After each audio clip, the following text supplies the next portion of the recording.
This has been a great discussion.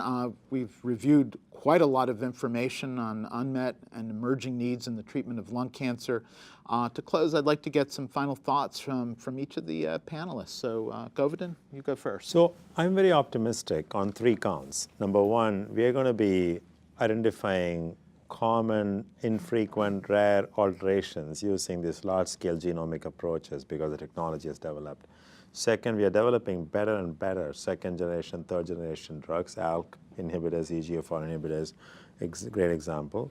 Third, I think we will use this genomic knowledge and other upcoming technology to really identify the patients who would respond to both the immune checkpoint inhibitors as well as even develop active immunotherapy based on the altered antigens expressed on the tumor cell surface. So I'm very optimistic in the coming next 5 years we're going to make big progress. Alice, do you share that optimism? I do. I think it's been a really exciting time with all these new options. I guess I would say 2 things. One is that for our patients who do have targeted therapy options, to always remember about repeat biopsies, how important those are. There are other options beyond the first generation inhibitors. We have even second and third generation now EGFR and ALK inhibitors. And then the second point I would make is, the NCCN recommends diagnostic, at diagnosis testing for ALK and EGFR up front, but there are many other markers as well. And so, of course, we don't want patients to lose out on potential targeted therapies that may be very effective. So, of course, think about other targets like ROS, which we didn't talk about at all, but which is a very good target for crizotinib,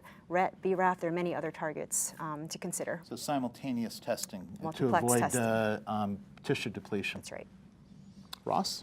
I echo all of those comments. I think one of the other exciting things that we're going to see is as we get very good at controlling disease in the body, the central nervous system is going to emerge as a battleground because of inadequate penetration of drugs. And I think that's really going to place the emphasis on the pharmaceutical industry to develop drugs to actively penetrate the CNS, and also for us to design clinical trials to accurately capture the data of benefit and duration of benefit in the CNS.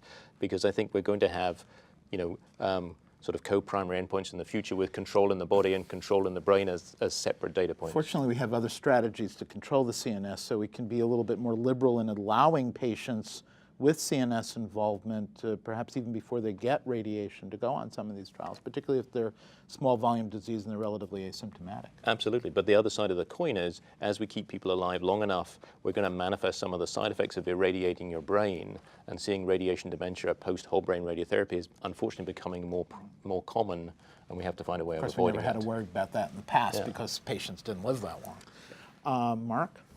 Yeah, no, I think the most gratifying thing that we've defined over the past decade is that, this entity that we've called non-small cell lung cancer, as if it were one thing, is a tremendously diverse group of patients in which the concerns about the underlying biology and how that should be approached therapeutically are quite different in these different subsets. This emergence of immunotherapy as kind of a new concept. We grew up thinking that immune-related therapies were useless in this and highly toxic. And highly toxic. So, I agree with all my colleagues that we're at a time of tremendous optimism for this patient population and metastatic disease. I think we really have an opportunity to make this much more of a chronic disease than maybe we all saw in our fellowships. And hopefully, although it'll be a while to define whether or not we can actually cure more patients in the early stage disease. The best thing to do is to stop smoking or never start. We need to say that and get screened for this disease, because it's easier to cure stage 1 than it is stage 4. But I think we're in an optimistic time for as lung cancer doctors.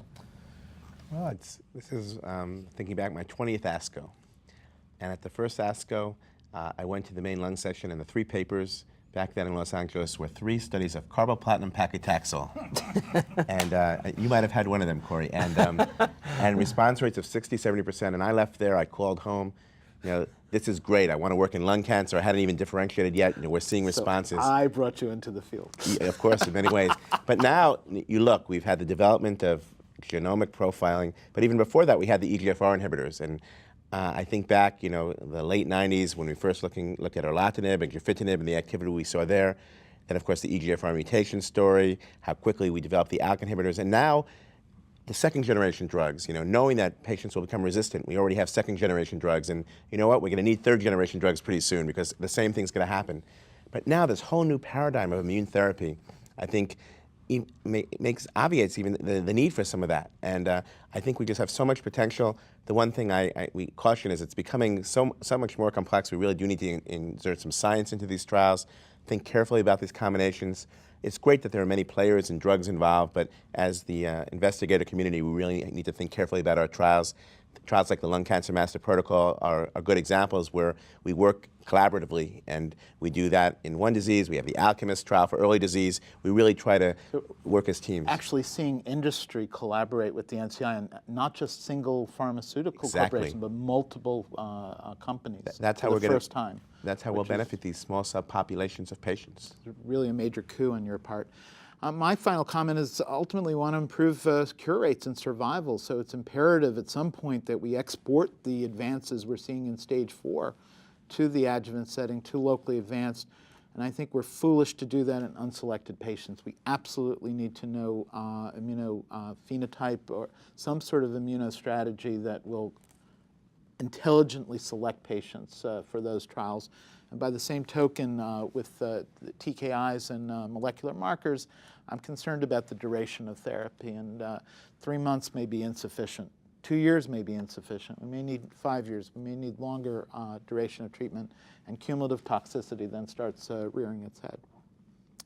Well, thank you all for participating on behalf of our panel. We're gratified you've been able to join us, and we hope you find this peer exchange discussion to be useful and informative.